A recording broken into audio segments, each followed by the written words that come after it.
We're live on YouTube and we're live on Facebook on the same computer.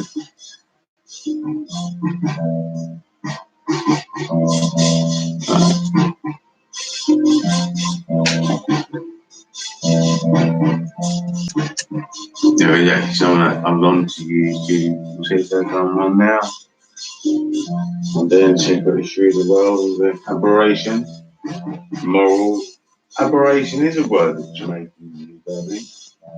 Or intellectual wandering. More intellectual wandering.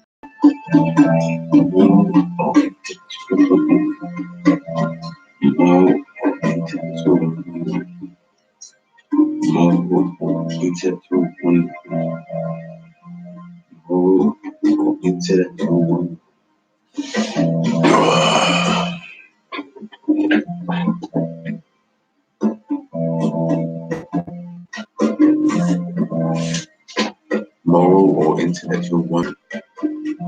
I wonder if you hear me.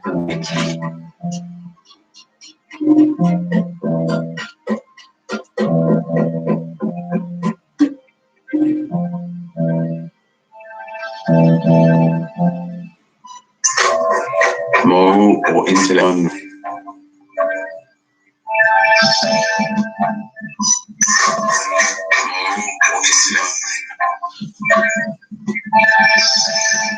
Moral or intellectual wandering.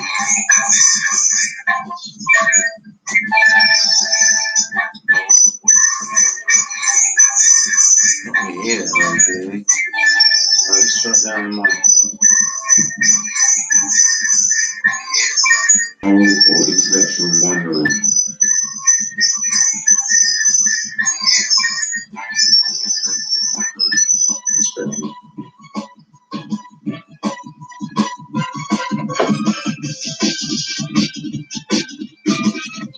One, two, three, 4, 5, 6. Here we go. Trying to move it. I'm trying to learn this academy where I'm studying the secret history of the world by Jonathan Black.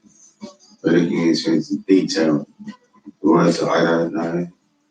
If there's any words that you don't know, you can always message into the studio and we can always study them. So, aberrations are a word that I don't know. And I'm trying to learn it. Moral or intellectual wandering. Aberration.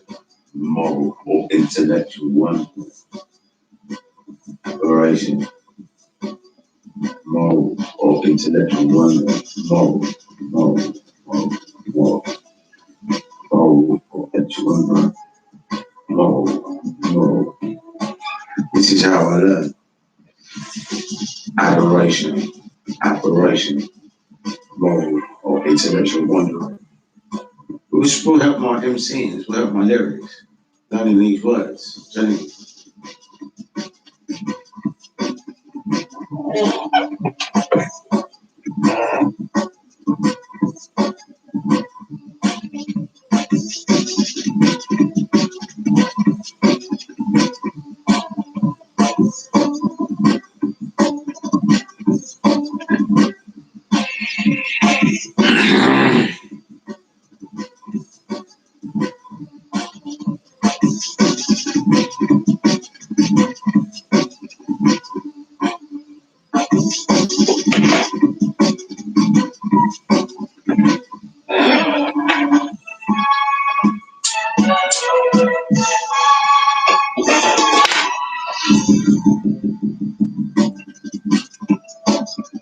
Iconography, the study of portrait statues.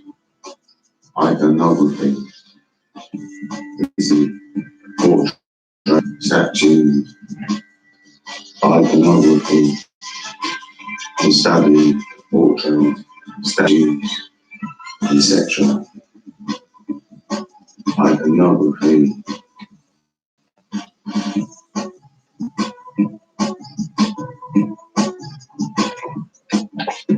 I'm studying silence for a bit.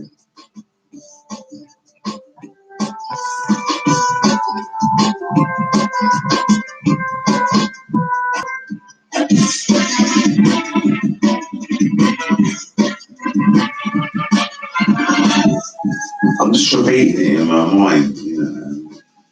Iconography. Let's see if you can remember the word there. Let's just stop studying. Sometimes you just gotta stop studying. Stop. You can't continue to do it. And let's see if you can remember the word in a minute's time.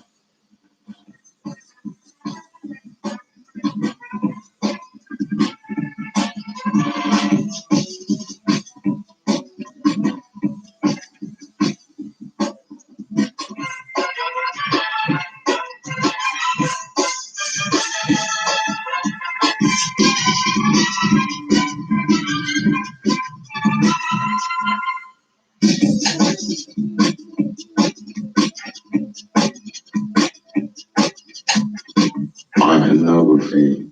Remember it. Iconography. Iconography.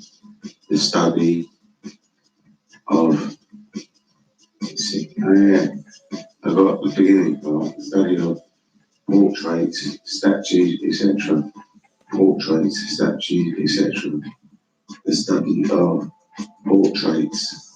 The study of portraits. Right? The study of portraits.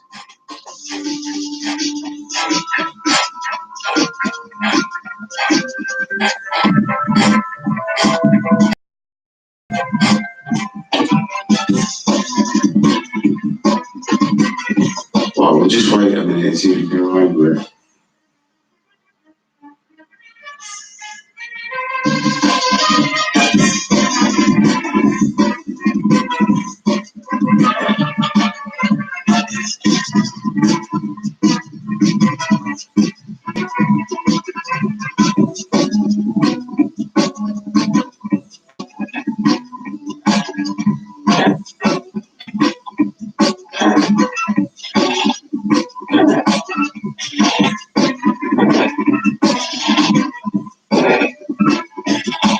Iconography, the study of portraits, statues, etc.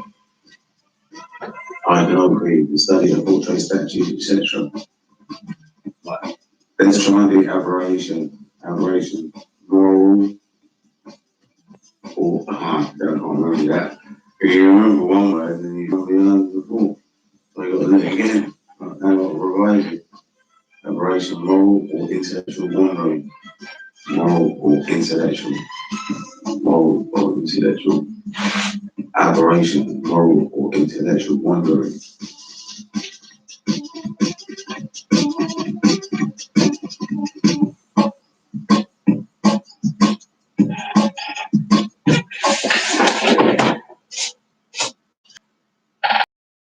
Moral or intellectual wandering.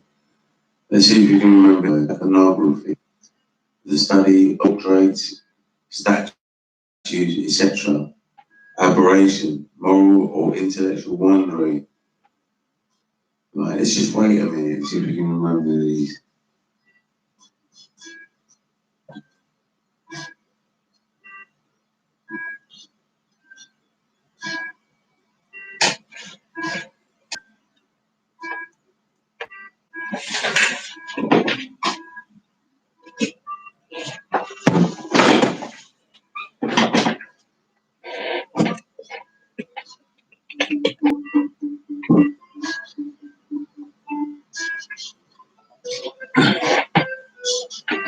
One,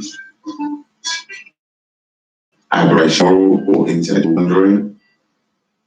Iconography, the study of statues, portraits. I think it's portrait, statue, etc. Right, we've got that. Let's read the book again.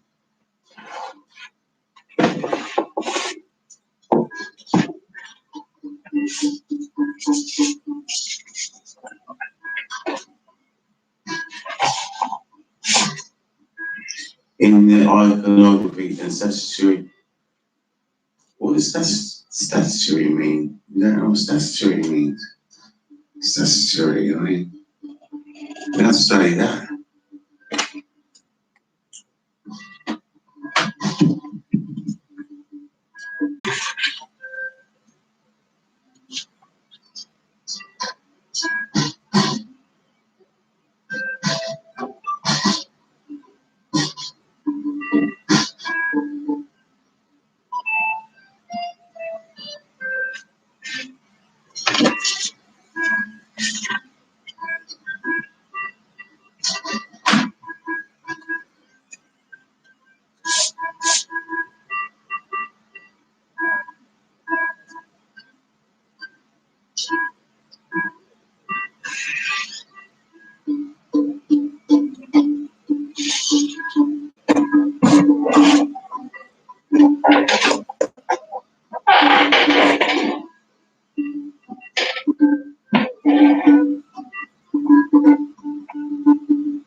big, but statutory requirement.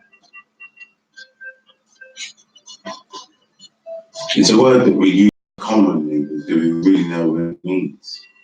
Stat, station.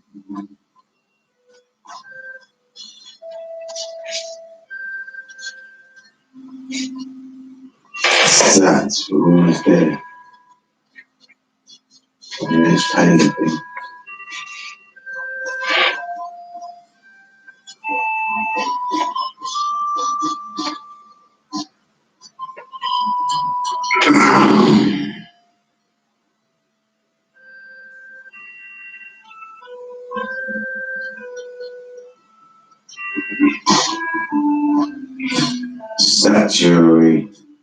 Statuary, saying institutional for statues.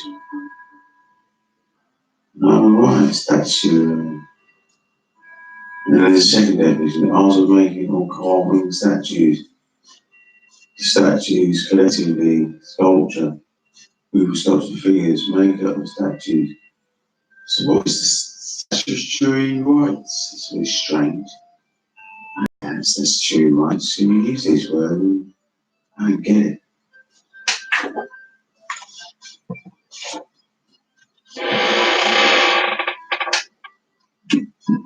Alright, let's write statutory down. Statutory one.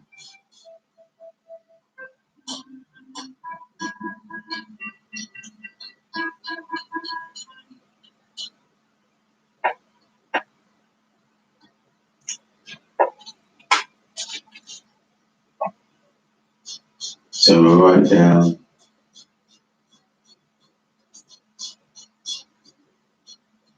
industrial say of statues, let's put of statues.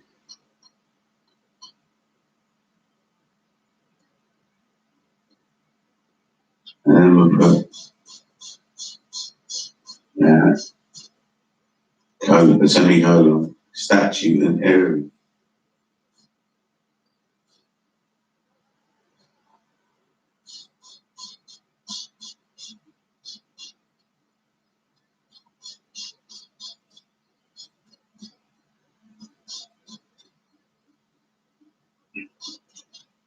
Connected with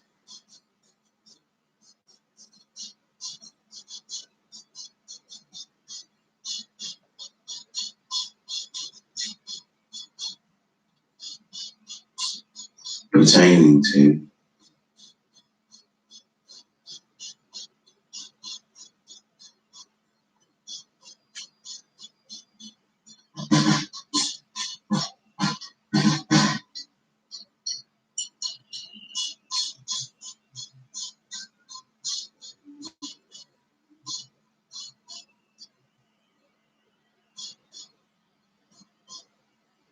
suitable for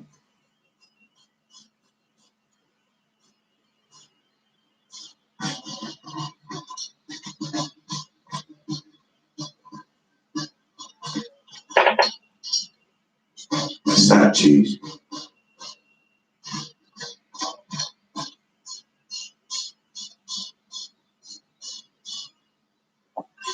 I don't know what your statutory right. Oh, that's statutory. That must be a different word. Sorry.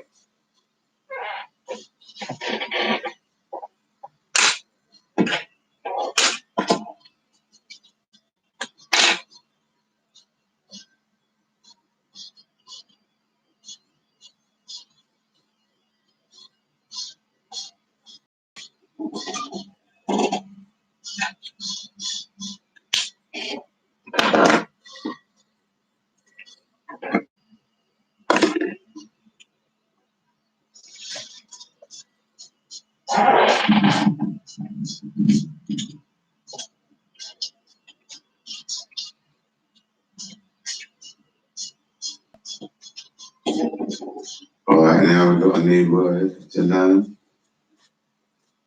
Statutory. What we've got to learn is of statues, really. Statues. Of statues. Statutory, statue, and area. this one. Statuary, statuary, statue, statue, statuary of statues, statue and airy, statuary. Let's read this and see if we can. Oh, we got a highlight.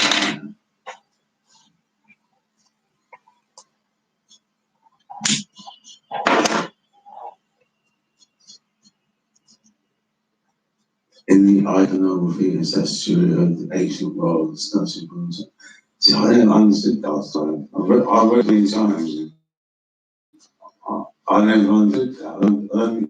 I looked every word up to see what they're going on about. It's from study of the statues like in King. What's it called now? Valley of the Valley of the Kings in Egypt. That's where you would do iconography and statuary. It doesn't make sense and statuary. It should be in the iconography of statuary and statuary. I don't get that. And statuaries.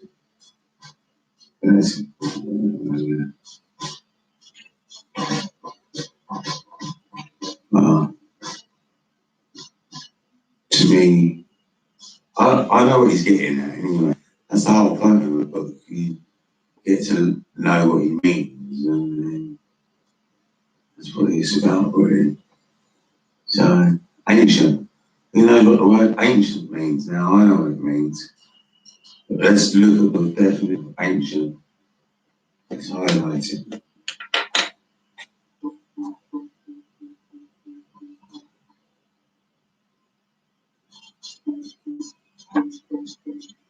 We need to look at the definition of ancient.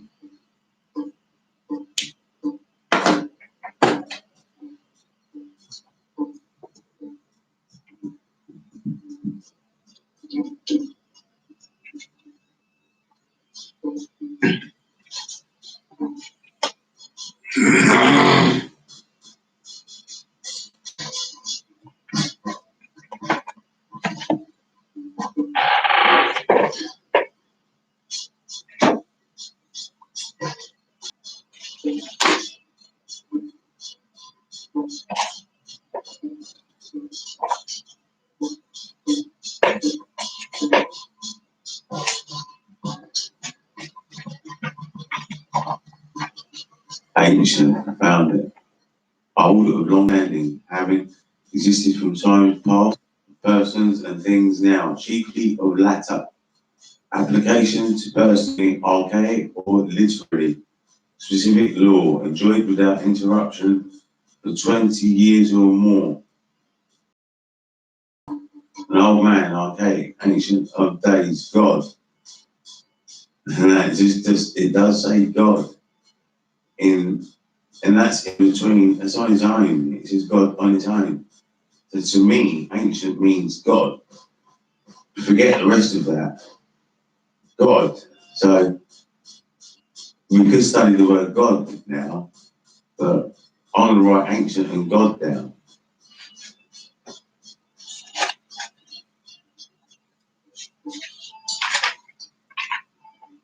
Because there's clues in these books, but sometimes there's other stuff around it to confuse you or to mystify. But ancient of days, God.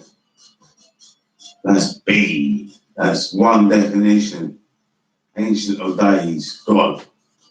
And that's the way they confuse you sometimes. So God is the definition of ancient, really. Ancient means that God was behind it. So if you don't know what God is, if you think God is in the sky, well, we're going to find out what God is in it. Because God is defined in the dictionary.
That is God. So God, we're going to highlight that.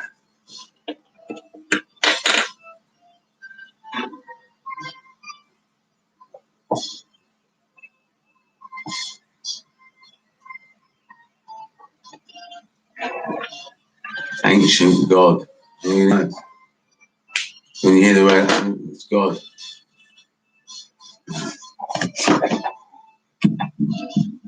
All you need to know is when you hear the word ancient, it's actually God. That's all you need to know. It's actually God. And now we're going to look up the definition of God.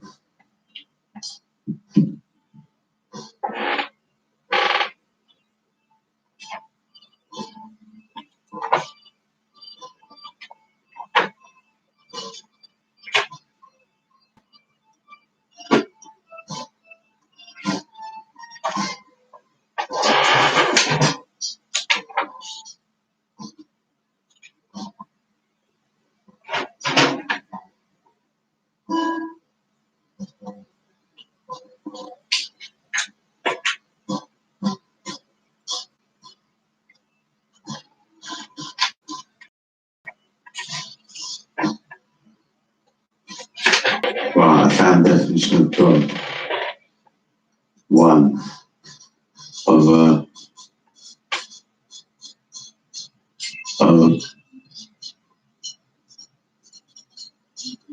God's a powerful spirit regarded as controlling a department of nature or of human activity, and as such generally worship. And then the next bit it says deity divinity. Deity divinity. So you've got to write this down. God.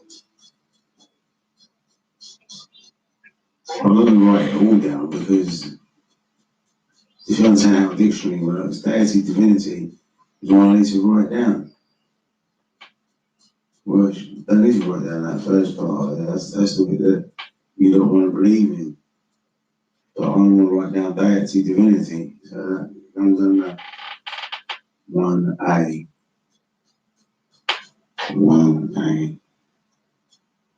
B, it says male deity, as distinguished from goddess. So there is goddess as well. A woman cannot be God. I mean, woman cannot be man, and a woman cannot be God. A woman can be a goddess, but only if she marries the God, the King of Kings. That's what God is, really. We're going to study male deity. Let's write down male deity, actually.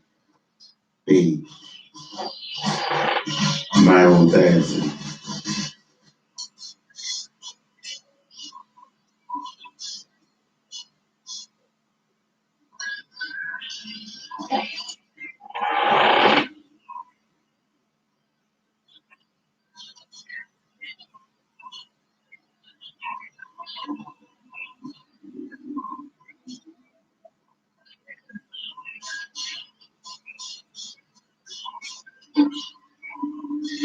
Right. God, male deity. So we know what male means. Now we've got to start with the word deity. Let me just see if I'm keeping up to date with my words in my little book.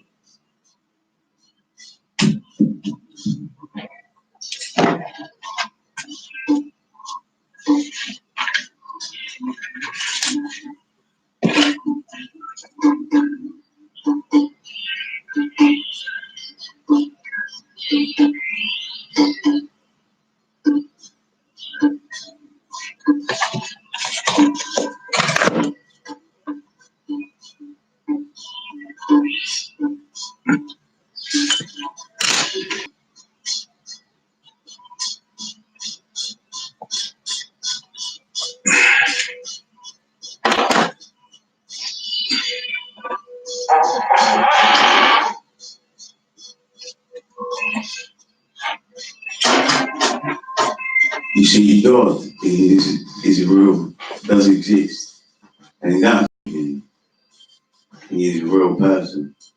Haile Selassie was the last God that I know of, but these days we don't really know who God is. I don't know. I mean, is it Haile Selassie's son? Who is it? But also as he was buried, he died. Then democracy, I think, took over or something. No, I don't know anymore. But he did have children. But there is the king of the east as well. There's several kings, I think about 3 or 4 kings that govern the world. 3, I think there is actually. If you read, he explains in this book, the three kings is with the language, the three European languages. The father game is called.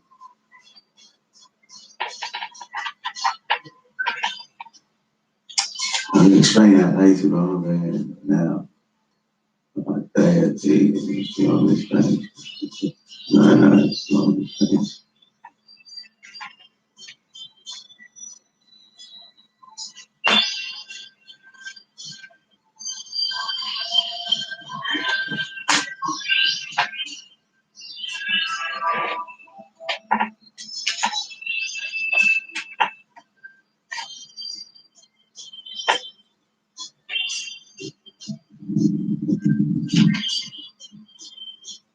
Deity,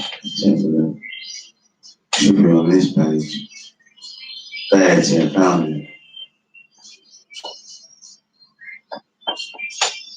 1, state of being a god, godhead. So deity, it could be anyone in the whole world. Anyone could be deity. Let's put that down.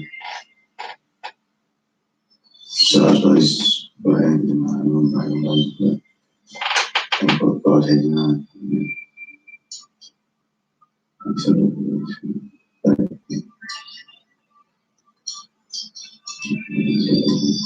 It's 1 and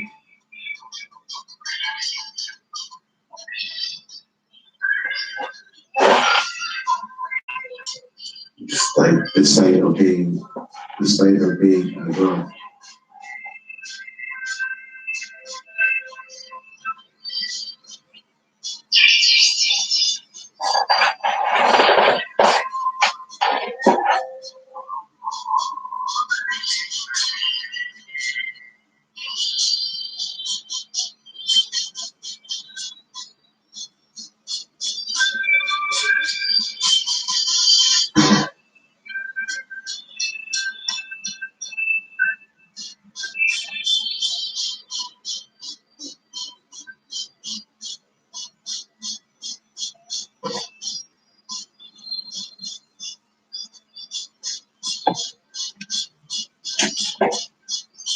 The state of being a god.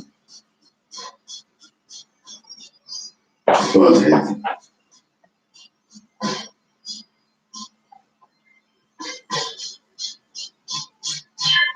So each and every person can be a deity.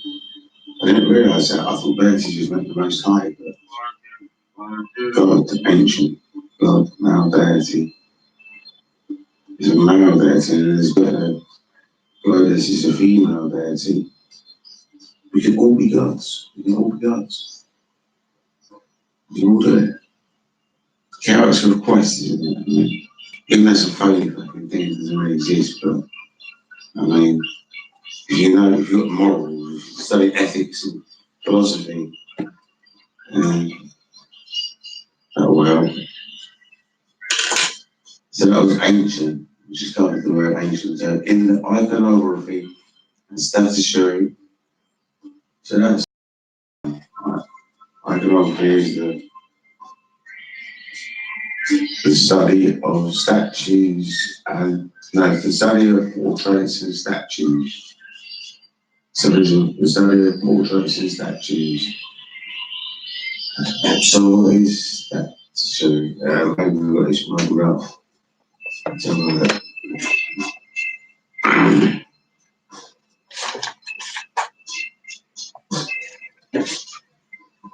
I think we need to just sort out our area a little bit and change it around a little bit.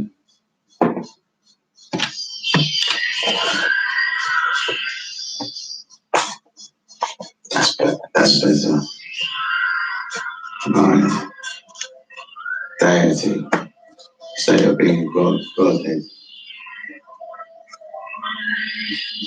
Well, I am a deity then. Not bragging or boasting, that. That's what I am, a deity. It's only because I studied philosophy so much. I've been doing this since 2004. I am a deity. I know no one's going to believe it. I don't really care. I don't give a shit if people believe me or not.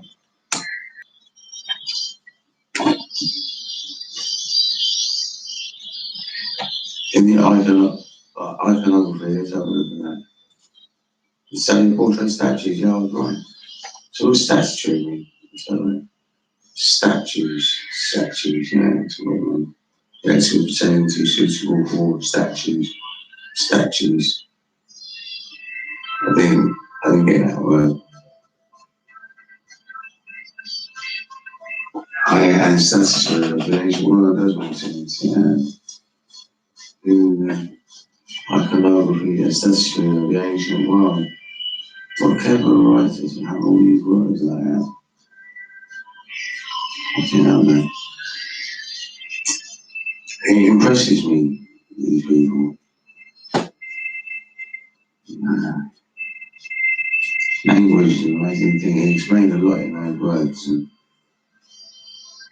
statuary is the right word to use. Iconography is the right word to use. In iconography, the statuary of the ancient world, starting from the time of Zarathustra.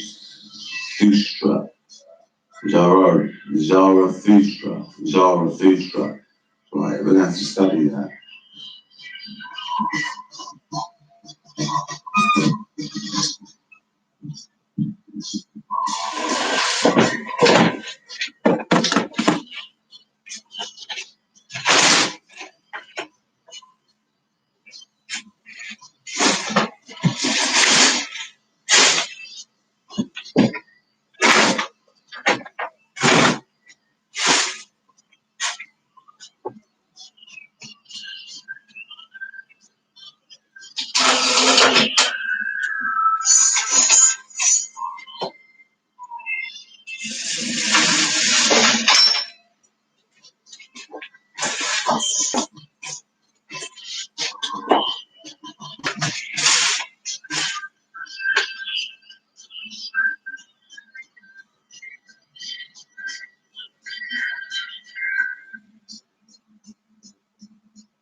Zarathustra, we've got to study that.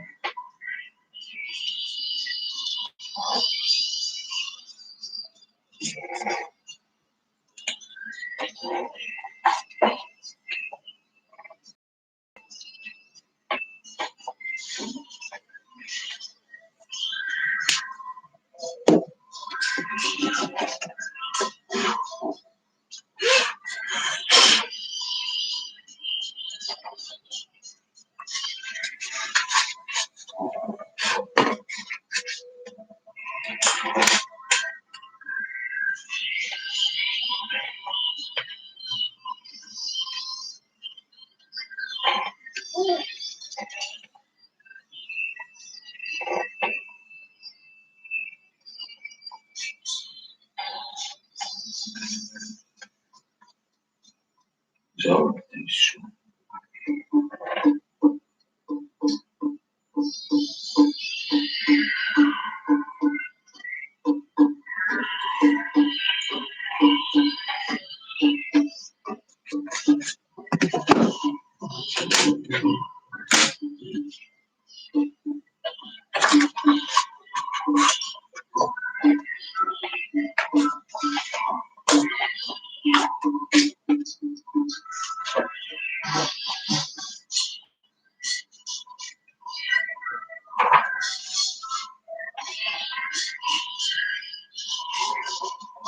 Zarathustra. Oh yeah, Zarathustra. See, Zoroastrianism. Zoroastrianism. I thought so. I thought it was I do remember some stuff. You got to revise tonight properly.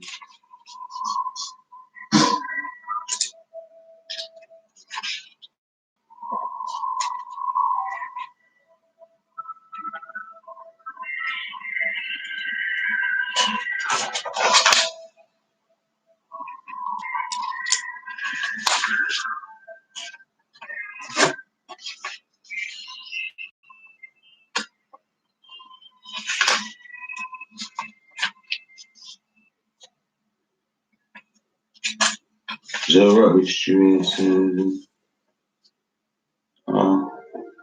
We can't write. I can write some of this down. And you're going to so let's see. So those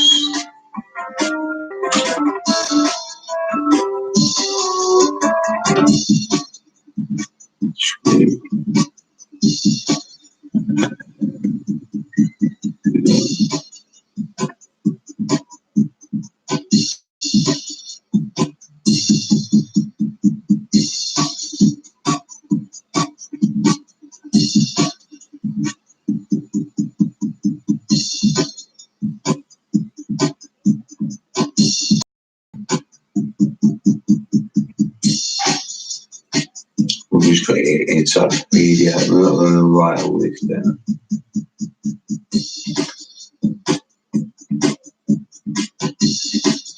See encyclopedia.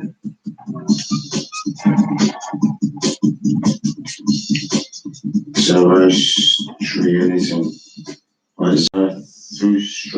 Zarathustra, which means he of the golden light. Zoroastrianism is a religion founded between 1400 and 1000 BC by a Persian prophet named Zoroaster. Zoroaster is the Greek form of the Persian name Zarathustra, which means he of the golden light.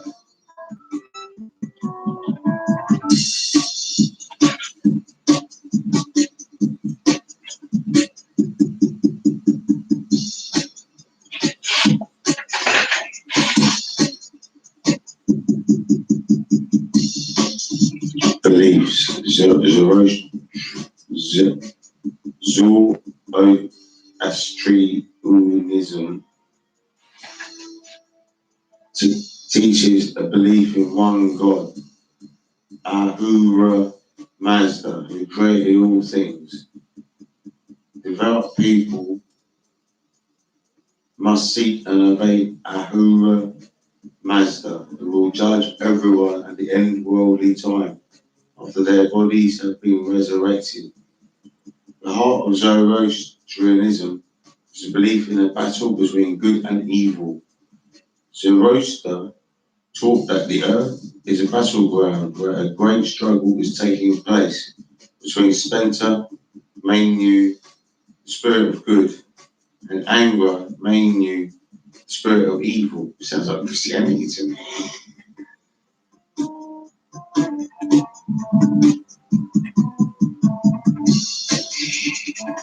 It's like the devil and God, isn't it? It's like the devil and God. I don't even need to read much more. It's just a little book, isn't it? Nobody can read it. That's really nice.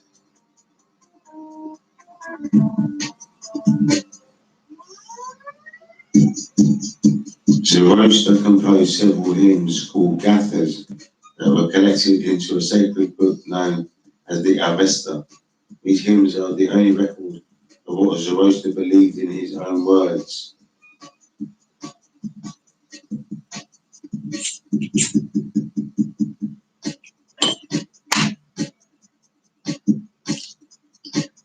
Some scholars believe the traces of Zoroaster's theology can be found in. I'll turn the page now.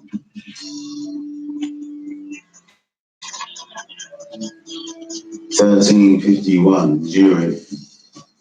Is this right? This can't be right. No, it's not right. Sorry.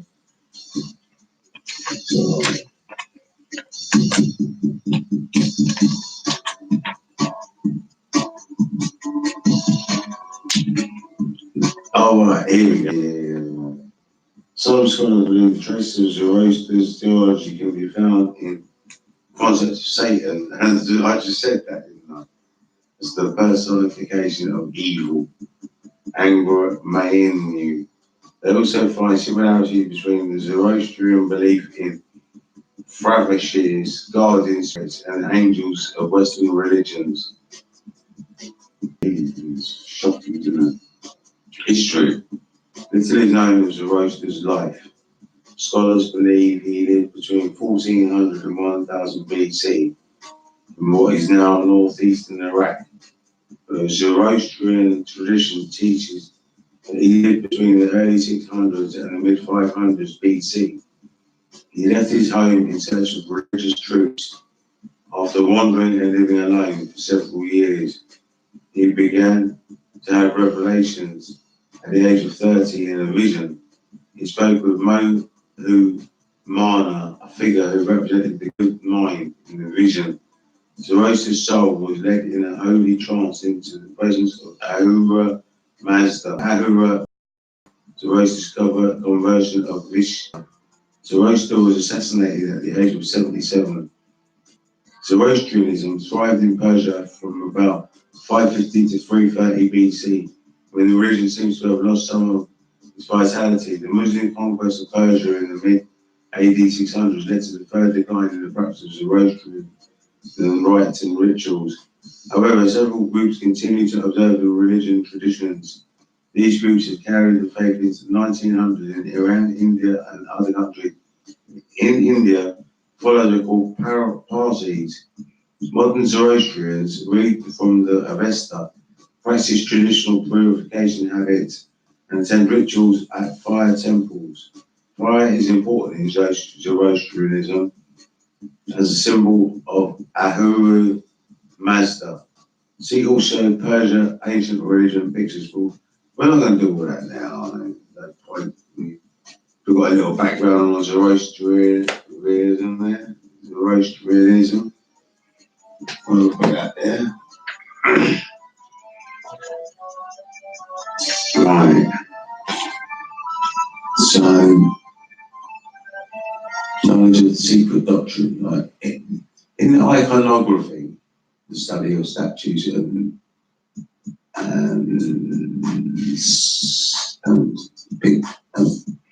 studies of portraits and statues and statuary and statues of the ancient world, starting from the time of Zarathustra. Knowledge of the secret doctrine of the mystery schools was denoted by holding a rolled scroll. As we shall see, this tradition was continued into modern times, and we shall see. And today, the public statues of the world, towns, and cities show how. Today, the public statues of the world, towns, and cities show how widely its influence has spread. There's no need to travel as far as widely its influence has spread.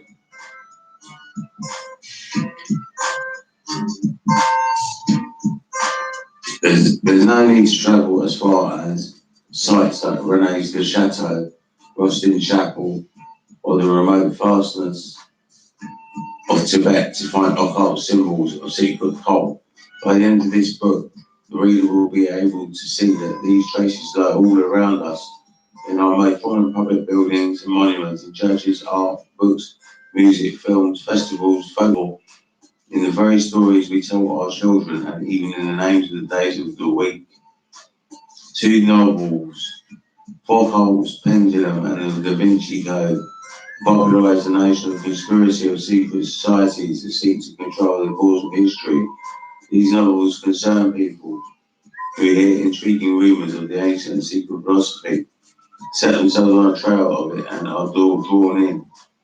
Some academics, for example, Francis Yates of Warburg, Institute Harold Bloom, Sterling, Professor of Humanity, and Marsha Keith Suchard, author of some recent groundbreaking Why Mrs. Blake Cried, Swedenborg, Blake and the Sexual Basis of Spiritual Vision, have researched deeply and written wisely, but their job is to take a measured approach.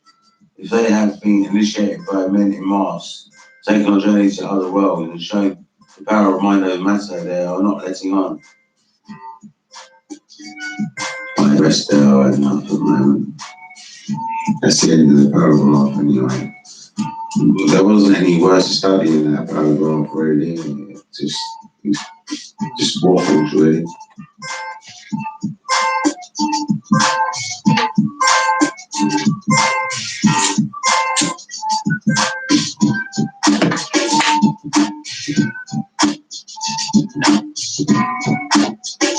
Why? The marks are written in a deliberately obscure way that makes it impossible for outsiders to understand. For example, it might be possible to see long and obscure book of the same name, or from the 12 volumes of G.I. Gurdjieff's allegory. That's an interesting word. Now, I know that means something, but I don't know what it means. I can't remember. I studied it before. Let's study it.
I found narrative conveyed by me. That's completely. I hate it when I do it. It's everything. It's reminds you of it.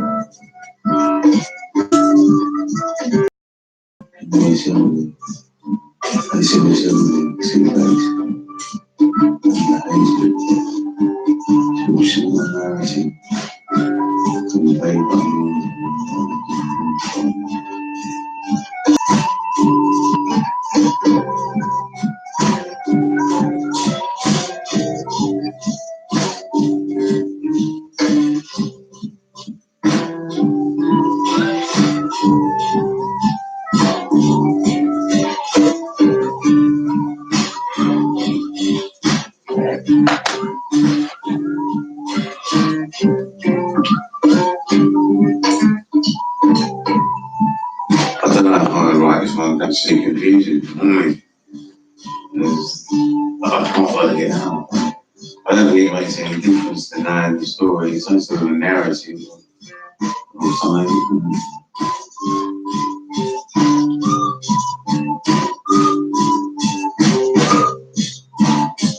Right. The most secret teachings of the secret society transmitted only orally. Others parts are written in a deliberately obscure way that makes it impossible for outsiders to understand. For example, it might be possible to deduce the secret doctrine from Helena Blavatsky's religiously long and obscure book of the same name, or from the 12 volumes of G.I. Gurdjieff's allegory, all and everything. Beelzebub's tales, Stein's writings and lectures.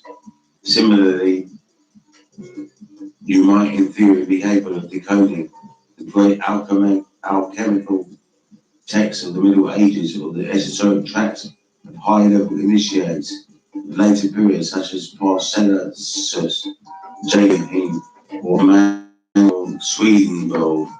In all these cases, is aimed at people already know these texts to conceal. Conceal means to cover, to make unrecognizable, as much as they reveal. So they reveal a little bit as well. I've been looking for a concise, reliable, and completely clear guide to the secret teachings for more than 20 years. I decided to write one myself because I became convinced that no such book exists. It is possible to find self-published books and websites that claim to do it, but like collectors in any field, those who borrow in bookshops on a spiritual quest soon develop a nose for the real thing. And you only have to dip into these books and sites to see there is no overarching intelligence at work, little philosophical training, and very little hard information.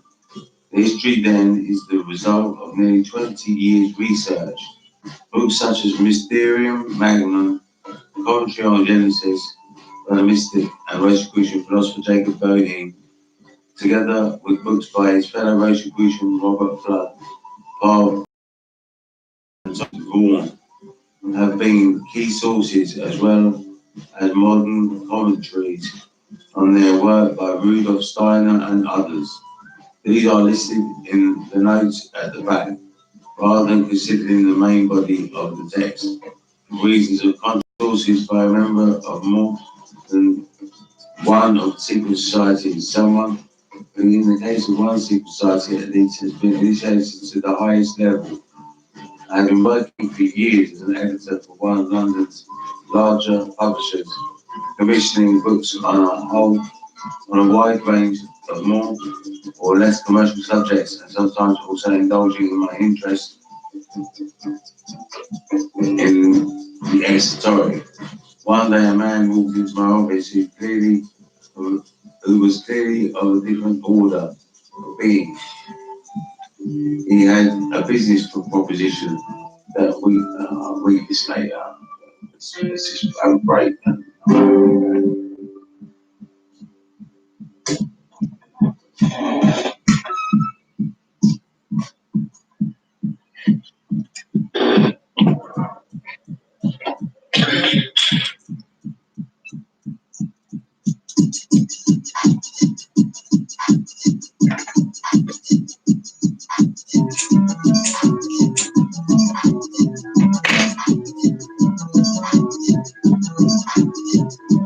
I think we can skip to the book because that bit's about to finish anyway. Shoot, there's no point reading it, really. I think I said I should read that.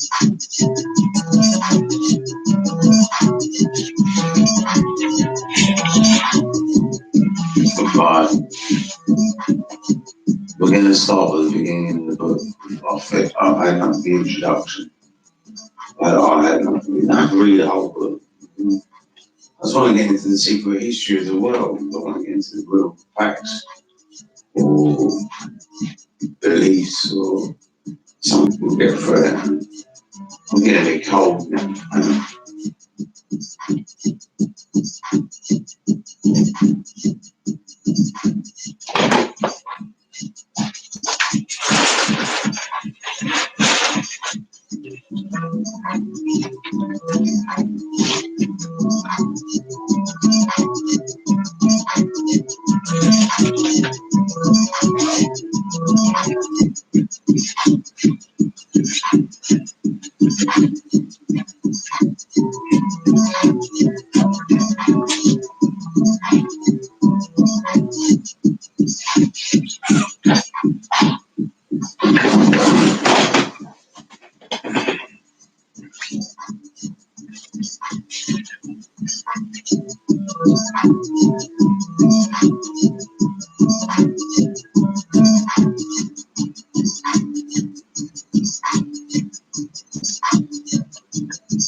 Right. It says that in the beginning, God appears at his reflection, the looking glass, the universe. Once upon a time, no time, nothing. The changing positions of objects in space. And as any scientist, mystic, or madman knows, in the beginning there was no objects in space.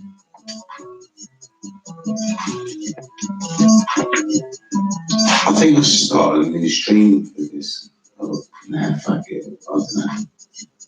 Nah, it was just, it's alright. Yeah, we should start again. Right, in the beginning, God appears a reflection, looking glass, the universe.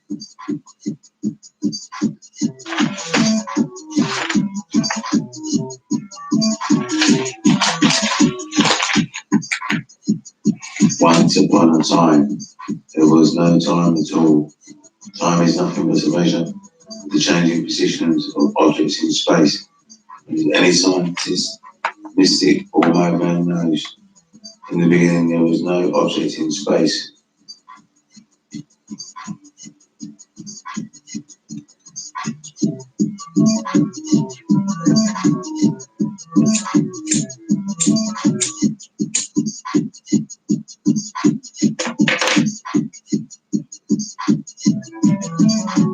For example, a year is a measure of the movement of the Earth around the Sun. The Sun existed in the beginning. The authors of the Bible were never meant to say that everything was created in 7 days in the usual sense of day. Despite this initial absence of matter, space and time, something must have happened to get everything started. In other words, something must have happened before there was anything. This is a philosophy, really. This is a philosophy. This guy has created a philosophy from speaking to different types of people. Because philosophy is something that can be questioned, debated, and, well, we'll see. Let's just get around. Despite this initial absence of matter, space, and time, something must have happened to get everything started. In other words, something must have happened before there was anything. Since there was nothing, when something first happened, it is safe to say its first happening must have been quite different from the sorts of events we regularly account for in terms of the laws of physics. Might it make sense to say that its first happening could have been in some way more like a mental event than a physical event? The idea of mental events generating physical events may, at first,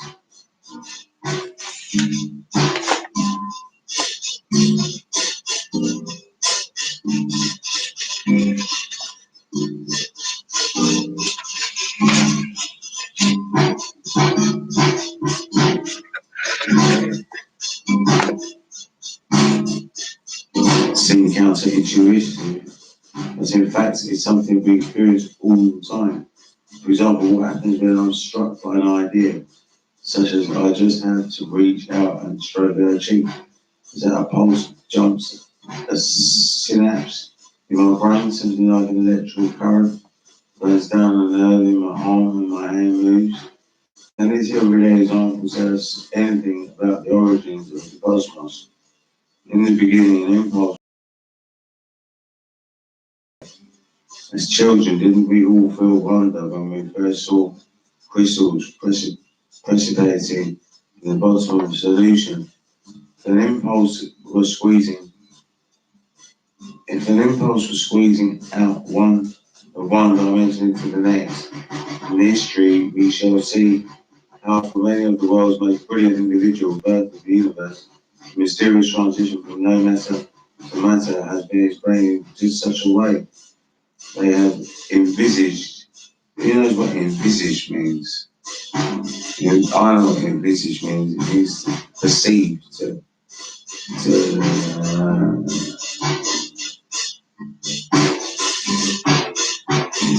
It's like getting a business plan or something, and perceiving it, envisage. They have envisaged an impulse squeezing out of another dimension into this one, and they have conceived of this dimension as the mind of God. While you are still on the threshold, and before you risk wasting any more time on this history, I must make it plain that I am going to try to persuade you to consider something which may be all right. This may be all right by a mystic or a madman, but which a scientist will not like. Scientists will not like it at all. To today's most advanced thinkers and academics like Richard Dawkins and Charles Simonyi, Professor of Public Understanding of Science at Oxford, and the other medicine materialists who regulate and maintain the scientific worldview. The mind of God is no better than the idea of a old man up above the clouds. It's the same mistake they say that children and primitive tribes make when they should God can't be like them. The anthropomorphic fallacy. Even if we allow that God might conceivably exist, they say, why on earth should he be like us? Why should his mind be any way like ours? Fallacies they are right, of course. There is no reason at all, as it's the other way around. In other words, the only reason why God's mind might be like ours is if ours was made to be like his. That is, if God made us in his image. And this is what happens in this book, because in the history of everything is the other way around. Everything here is upside down, inside out. In the pages that follow, you will be invited to think the last things that the people regarded and maintained consensus wanted to think. You will be tempted to think forbidden thoughts, those philosophies that the intellectual leaders of our age believe to be irrational, stupid, and mad. Let me quickly reassure you that I'm not going to try to embroil you in an academic debate, try to persuade you by a philosophical argument that any of these forbidden ideas are right. Formal arguments for and against can be found in sound academic works. What I am going to do is ask you to stretch your imagination.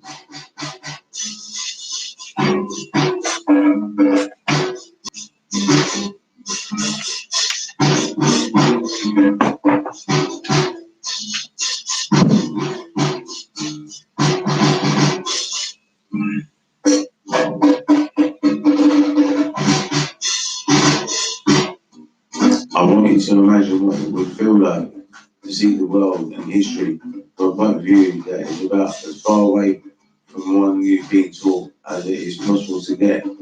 Our most advanced thinkers would be horrified, but certainly advise you against toying with these ideas in any way at all. Let alone dwelling on them for the time it will take to read this book. There has been a concerned attempt to erase from the universe all memory, every last trace of these ideas. Today's intellectual elite believes that if we let these ideas slip back into the imagination,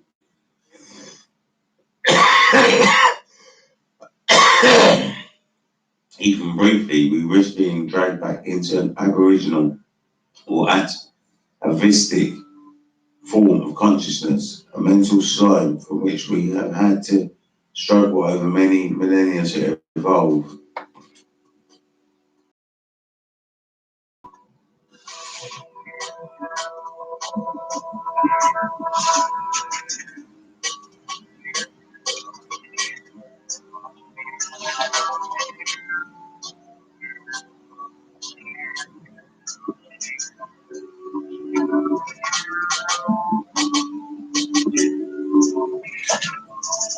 Right, I think come to the end of this episode.